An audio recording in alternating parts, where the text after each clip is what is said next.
Hello hi welcome to Big News. నేను మీ గౌసుద్దీన్ షేక్. ఉన్నదే రాస్తా, చూసిందే చెప్తా.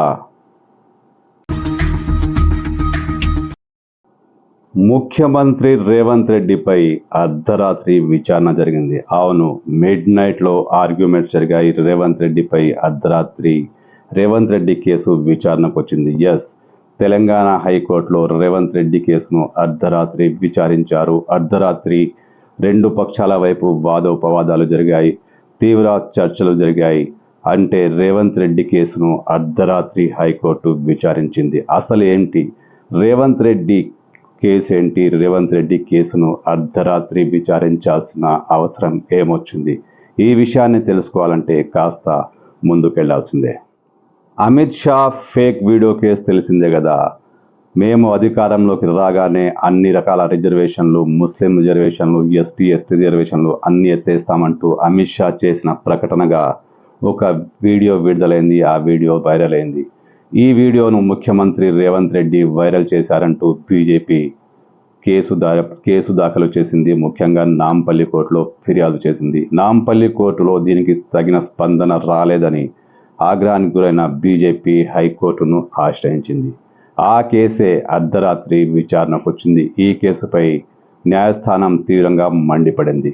అర్ధరాత్రి విచారించాల్సినంత పెద్ద కేసా ఇది? ఎందుకు దీన్ని అత్యవసరంగా అర్ధరాత్రి విచారణకు తీసుకొచ్చారంటూ ఆయన బీజేపీ న్యాయవాదులపై మండిపడ్డారు. వెకేషన్ కోర్టులో సాధారణంగా చాలా కీలకమైన అత్యవసరమైన కేసులే విచారణకు వస్తాయి. మరేంటో కానీ ఈ కేసు కూడా విచారణకు వచ్చింది. ఇదే విషయం జడ్జిలకు నచ్చలేదు. ఈ కేసు ఇంత అత్యవసరంగా విచారించాల్సిన అవసరం ఏంటంటూ జడ్జిలు ప్రశ్నించారు బీజేపీ న్యాయవాదులను.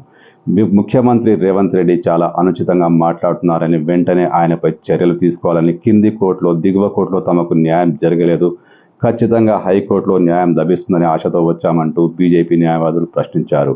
అయితే ఈ కేసు పూర్వపరాలేంటి, దీని వెనుకొన్న కథా కమామిషేంటి అన్నీ తెలుసుకోవాలని ముఖ్యమంత్రి ప్రభుత్వం తరపు న్యాయవాదులు కోర్టును అభ్యర్థించారు. అంటే ఈ సమయంలో కోర్టు బీజేపీ న్యాయవాదులపై తీవ్ర ఆగ్రహం వ్యక్తం చేసింది. మరీ ఇంత ముఖ్యమైన కేసా ఇది? అర్ధరాత్రి విచారించాల్సిన అవసరం ఏంటి అంటూ మండిపడింది. ఇరువైపుల వాదనలు విన్న హైకోర్టు ఈ కేసును జూన్ 4కు వాయిదా వేసింది. ఖచ్చితంగా విచారించాల్సిన అవసరం ఉందని బీజేపీ అడ్వకేట్లు పట్టుబడిన ఈ కేసు అంత ముఖ్యమైనది కాదు, మరీ అంత అర్జెంటుగా విచారించి తీర్పు చెప్పాల్సిన అవసరం లేదు, దీన్ని జనవరి 4 కేసు విచారణకు స్వీకరిస్తామంటూ కోర్టు స్పష్టం చేసింది.